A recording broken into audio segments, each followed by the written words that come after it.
Concernant le traitement chirurgical du cancer du côlon en lui-même, la tumeur, donc le point de départ, il est effectivement automatique, sauf dans des situations très particulières. Donc le petit cancer qui peut être retiré par le gastroentérologue, par mucosectomie.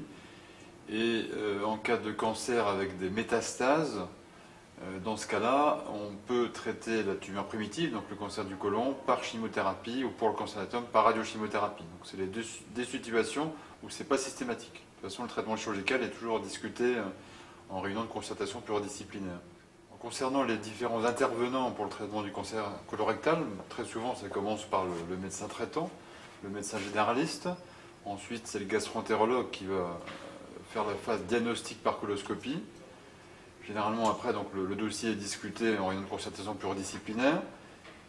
Arrive le chirurgien et après la chirurgie, le dossier est de nouveau discuté en réunion de concertation pluridisciplinaire. Dans ces réunions, qui sont pluridisciplinaires comme leur nom l'indique, figure un anapathe qui va aider au choix du traitement post-opératoire, un radiologue qui pourra être utile notamment en cas de métastase hépatique, on va discuter la réaction des métastases, un spécialiste d'ordin, un gastroentérologue, un chirurgien et un radiothérapeute.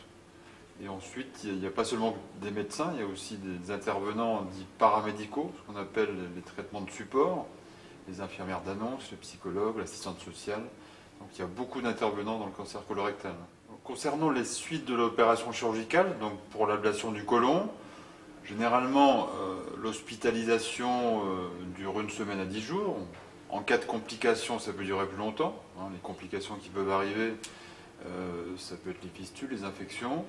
Par la suite, il va y avoir une consultation précoce avec le chirurgien. Et ensuite, une surveillance à plus long terme qui peut être faite en collaboration par le généraliste, le gastroentérologue ou l'oncologue. Au début, tous les 3 fois par an pendant 2 ans. Ensuite, environ tous les 6 mois pendant 3 ans. Il est tout à fait possible de vivre avec un morceau d'intestin en moins. Il peut exister quelques séquelles, notamment dans la phase précoce après l'intervention.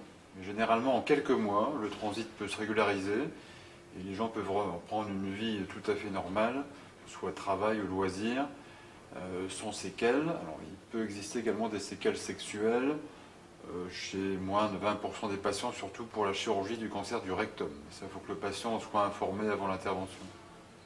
Une stomie, c'est également appelée anus artificiel. C'est en fait l'extrémité du côlon, l'intestin, qui est mis à la peau. Et autour de cette stomie, il y a donc une poche qui est collée sur un support autour de cette colostomie. Alors ce ne doit pas être un handicap. Au début, c'est certainement angoissant pour le patient.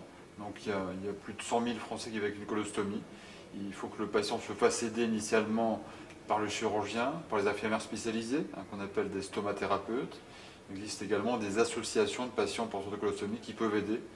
En tout cas, on peut vivre bien avec une colostomie. Il y a certaines techniques également de lavement qui faites tous les 2-3 jours qui peuvent améliorer la qualité de vie en supprimant le port de la poche en elle-même. Pendant très longtemps, le cancer était une maladie taboue. Je pense qu'il y a eu de grands progrès faits grâce aux campagnes d'information. Donc le cancer ne doit pas être tabou. Les patients doivent en parler. Ce type de réunion est très important, l'échange entre le médecin et le patient.